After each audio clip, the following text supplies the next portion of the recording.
இன்பமான வாழ்விற்கு இணைய வழி ஆலோசனைகள் இந்த நிகழ்ச்சியின் வழி உங்கள் அனைவரும் சந்திப்பதில் மிகவும் மகிழ்ச்சி. வணக்கம், நான் வைத்தியர் அகஸ்தியரதி லட்சுமிகாந்த்.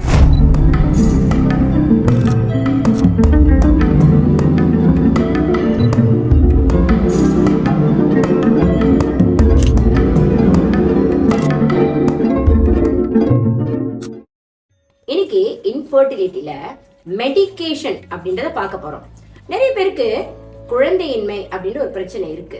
ஆனா மருந்து சாப்பிடுற ஒரு பழக்கம் இருக்கு. உதாரணத்துக்கு பாத்தீங்க அப்படின்னா, ஒரு தலைவலி வந்துட்டா டக்குன்னு ஒரு மாத்திரையை எடுத்து பெயின் கில்லர் எடுத்து சாப்பிட்டுருவாங்க. ஒரு கை வலி வந்துருச்சுன்னா டக்குன்னு மாத்திரையை போட்டுருவாங்க. எல்லா பிரச்சனைக்கும் வயிற்று வலி வந்தாலும் ஒரு மாத்திரையை போட்டுருவாங்க. வயிறு உப்பிசுமா உடனே மாத்திரையை போட்டுருவாங்க. இப்படி எல்லாத்துக்குமே மருந்து சாப்பிடுறது ஒரு சரியான முறையே அல்ல.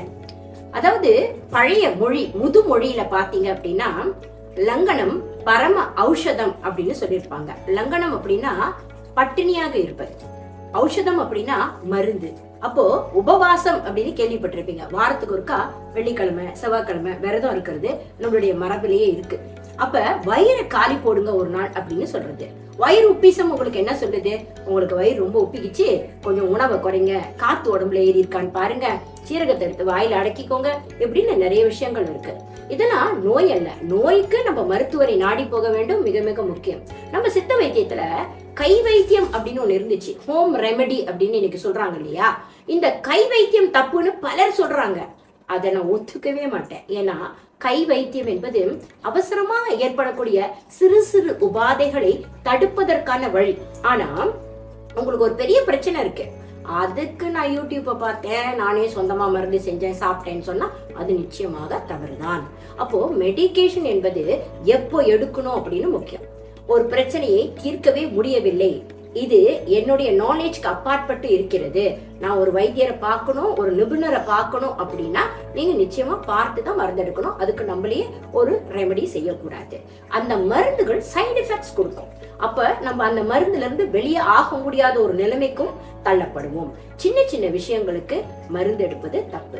அப்போ மருந்து எடுக்காம இருந்தீங்க அப்படின்னா இயற்கையான வழி, அதாவது உணவே மருந்து மருந்தே உணவு அப்படின்றது நமக்கு சொல்லப்பட்ட விதி. இப்போ அஞ்சரை பெட்டி அப்படின்னு சொல்றோம் இல்லையா கிச்சன்ல, இந்த அஞ்சரை பெட்டியில மிக முக்கியமான 5 விஷயங்கள் இருக்கு. அது போக 7, 9, 12 நிறைய இருக்கு. என்னுடைய அஞ்சரை பட்டி அப்படின்ற என்னோட டாக்க கேட்டிருந்தீங்க அப்படின்னா அதை பற்றி ஃபுல் விஷயங்கள் உங்களுக்கு தெரியும். அதுல சீரகம் அப்படின்னு எடுத்துக்கோங்களேன், சீர் ஆக்கும் அகத்தை. அந்த மிளகு இருக்கு இல்லையா, கருப்பு மிளகு, அதுக்கு பேரே நல்ல மிளகு. அது அவ்வளவு நல்ல விஷயங்களை செய்யும், வைரஸ் எல்லாம் சாகடிக்கும், கண்டிக்கும். அது மட்டும் இல்லாம வெந்தயம், அயம், அத எப்படி சொல்றோம்னா அயன் இருக்கு. ஒருவேளை அயம் அப்படின்றதான் அயன்னு கொண்டு வந்தாங்களான்னு தெரியல. வெந்தயம் சாப்பிடுறவங்களுக்கு நிச்சயமாக ஹேமோகுளோபினை ஏற்றக்கூடிய ஒரு சக்தி இருக்கு அப்படின்னு இன்னைக்கு ரிசர்ச் எல்லாம் கண்டுபிடிச்சிருக்கு. அந்த காலத்துல நம்ம என்ன செய்வோம், பீரியட் வலி வந்துட்டா, சின்ன பிள்ளைங்களுக்கு வலி வந்துட்டா, அந்த வார்த்தை ரொம்ப முக்கியம். ஏன்னா அந்த பிள்ளைங்களுக்கு தான் ரத்தம் பத்தாம போகும். அப்ப வெந்தயத்தை ஊற வச்சு அதை குடி அப்படின்னு சொல்லுவாங்க. சூட்டு வலி தணிக்கும் நிறைய பேர் சொல்றாங்க இல்லையா, அது சூட்டு வலிக்கு இல்லைங்க, ஹெமோகுளோபினை ஏத்துறதுக்கு. அப்ப அந்த அதனால ஏற்படக்கூடிய வலி அதை உடனே அது கண்டிக்கும். அப்படி நிறைய விஷயங்கள் இருக்கு. முருங்கைக்கீரை கொஞ்சோண்டு சூப் வச்சு குடிங்க, அதுல ஜிங்க் இருக்கு, மெக்னீசியம் இருக்கு, அயன் இருக்கு, அப்படி நிறைய சொல்லுவாங்க. அப்ப இதுதான் ஹோம் ரெமெடின்னு சொல்லக்கூடியது. இந்த சின்ன சின்ன உபாதைகளுக்கு மருந்தே இல்லாமல் வாழ்வியல் முறையிலேயே நம்மளுக்கு கொடுக்கப்பட்ட அற்புதமான விஷயங்களை நீங்க ஹேபிட்டா வீட்டுக்குள்ள கொண்டு வந்தீங்கன்னா நிச்சயமாக ஆரோக்கியமாக வாழ்வீர்கள் என்ற எண்ணத்தோடு உங்களிடமிருந்து விடைபெறுகிறேன். நன்றி, வணக்கம்.